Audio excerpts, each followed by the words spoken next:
345 is requesting someone go to James and Shefflin. James and Shefflin. 14 Apex.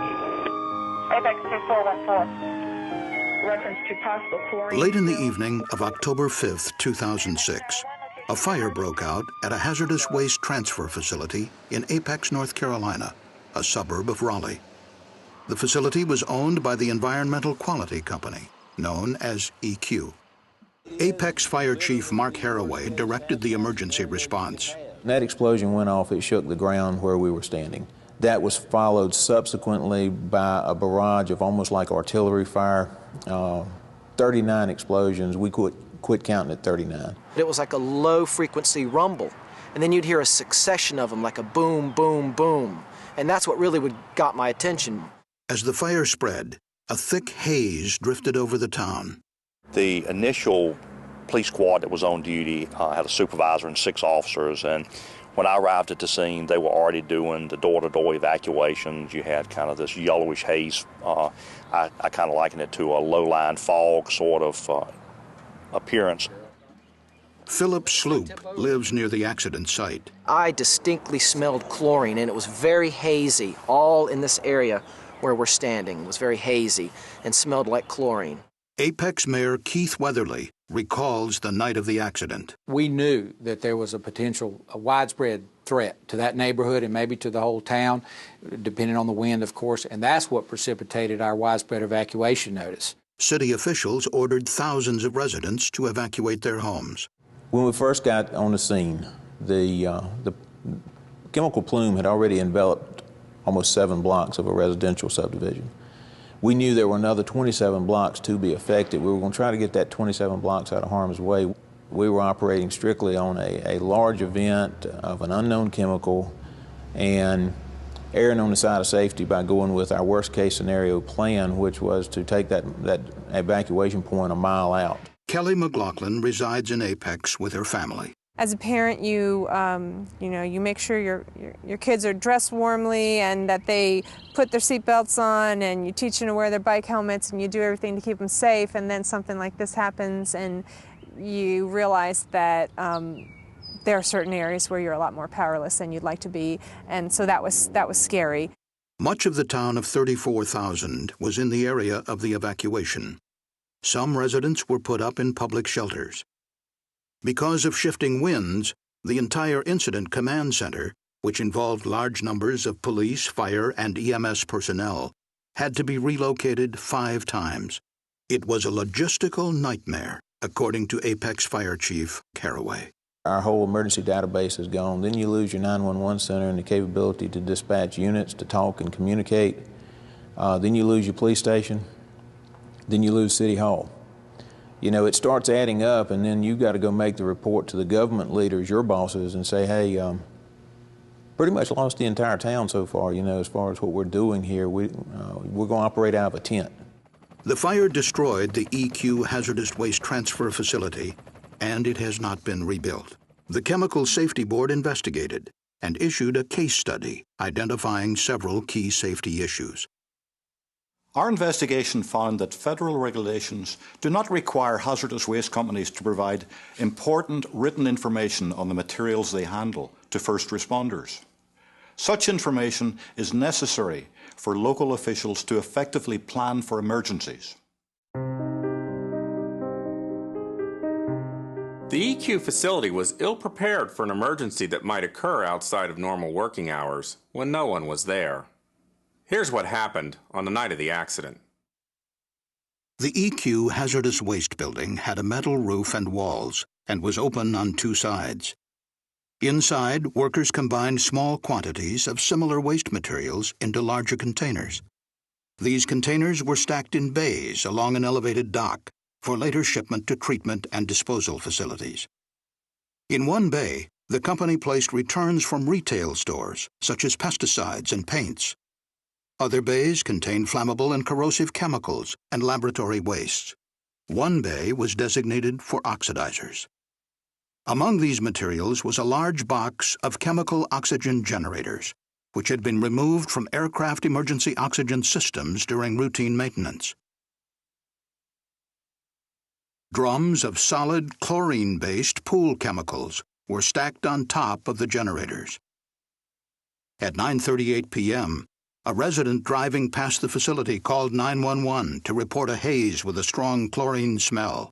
Apex 911, location of your emergency. There is a chlorine leak. Okay. You can see a haze through the air, and the chlorine smell is very, very strong right there at the intersection. You can actually see the haze and real strong smell. Okay. The Apex Fire Department responded and sent in reconnaissance teams to investigate. They made the report it was on fire. Like I say, the time it would take me to reach to the microphone, seconds. They reported, no, it's through the roof. The fire started in the oxidizer bay. As it spread, dozens of the aircraft chemical oxygen generators activated, releasing oxygen, accelerating the blaze. The fire spread quickly to the flammable liquid bay, burning through the roof and causing numerous 55-gallon drums of waste to burst, sending fireballs hundreds of feet into the air.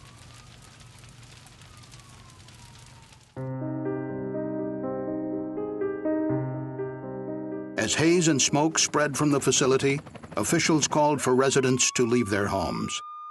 Can you contact fire and ask if we need to start an evacuation back in toward Briarcliff and all that area? If you could evacuate those people to the parking lot of the community center.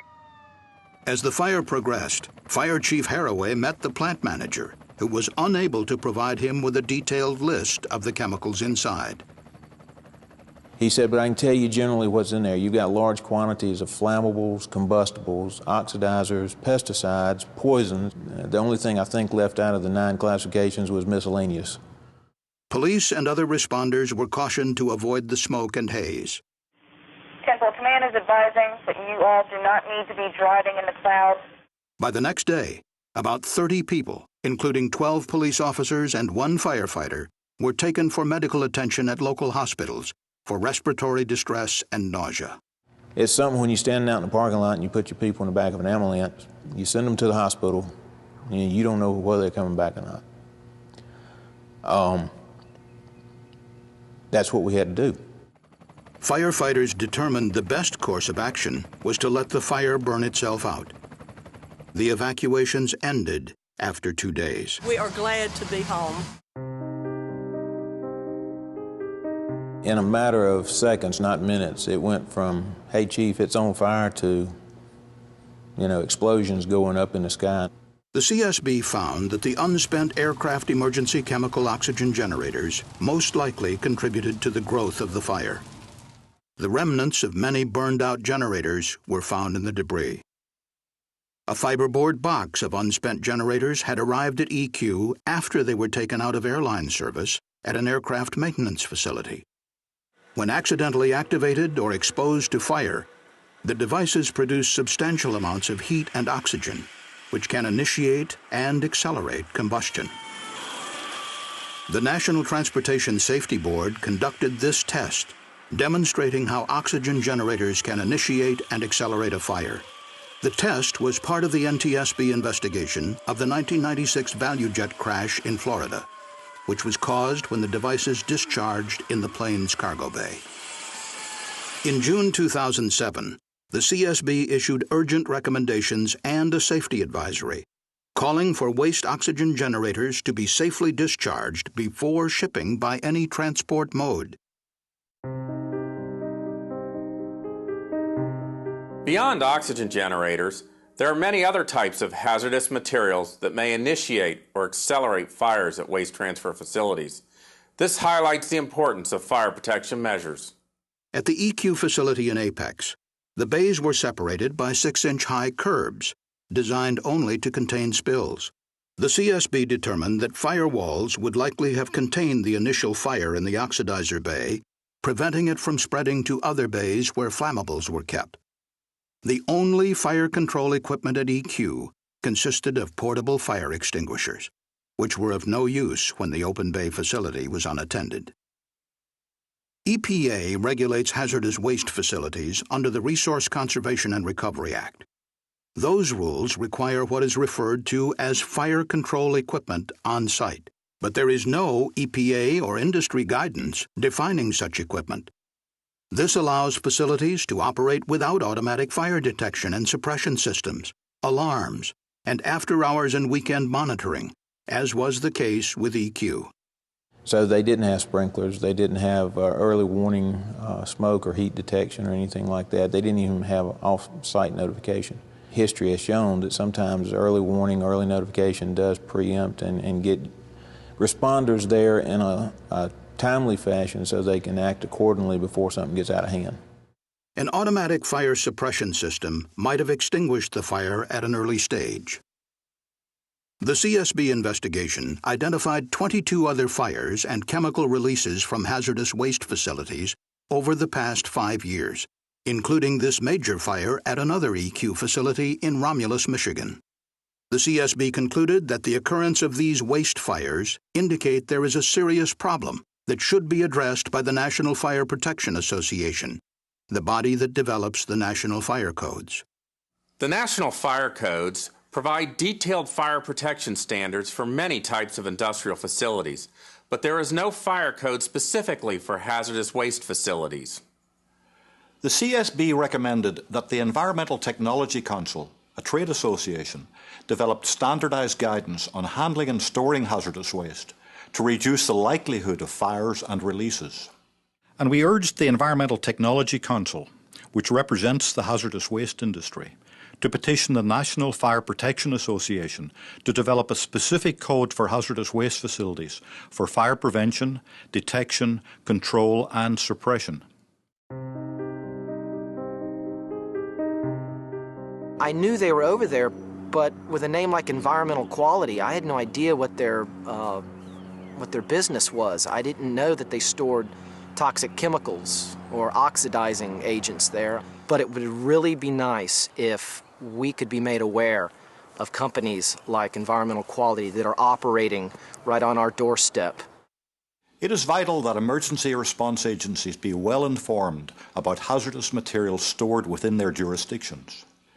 The CSB found that in the case of EQ, apex authorities had not been provided with all the information they needed. Citizens expect us as the local jurisdiction to have knowledge of what's in our town and also to have some official oversight on the way the facility is being run, managed, and how those chemicals are being frankly used, because it does pose a potential threat. The CSB found that the EQ facility in Apex had not provided written information on the specific types, quantities, and locations of hazardous materials to the fire department or the local emergency planning committee. And when the fire occurred, there were no company personnel immediately available to provide information to the fire department. That's an untenable situation for us to be in, not knowing the threat posed by that fire and explosion. Fire departments, police, hospitals, and others in the community can better plan for emergencies when they are provided detailed information in advance. Although the EPA does require hazardous waste facilities to provide authorities with information about the materials they store and handle, the regulations do not explicitly state what information must be shared. To help assure that emergency responders and communities get the information they need for planning, the CSB made the following recommendation. The EPA should require that companies handling hazardous waste provide written information to state and local emergency response officials on the type, approximate quantities and locations of hazardous materials within their facilities. This information should be updated periodically within the 10-year period of an EPA permit. Having been a policeman for 30 plus years, I am 100% convinced that preventing incidents is much better than responding to them. So one of the things that you want to do is to have as much knowledge as you can about what's in your community and know what's there and have a good level of understanding. My recommendation would be to go and look at your existing plan and identify, make sure your plan is up to date. Do a vulnerability assessment and a hazard assessment of your community. Make sure you don't have hazards that you're not even aware of. You should not be too frugal in the providing resources for your public safety people. Training and equipment are utmost, and knowing you've got that available to you. I guess I would just say to anyone who manufactures chemicals or stores or transports them that I'd really appreciate that they consider the magnitude of what they do and how not following safety precautions can really impact not only people but whole communities, and not just one generation but generations to come. We believe adoption of the CSB recommendations would reduce the likelihood of major accidents at hazardous waste facilities. Thank you for watching this CSB safety video. For more information on the CSB investigation of the EQ accident, please visit our website at csb.gov.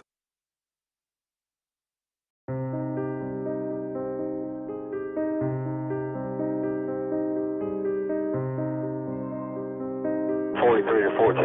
10-4, fire is requesting someone go to James and Shefflin. James and Shefflin. Apex 2414. Reference to possible chlorine spill. 38, which direction are you coming from?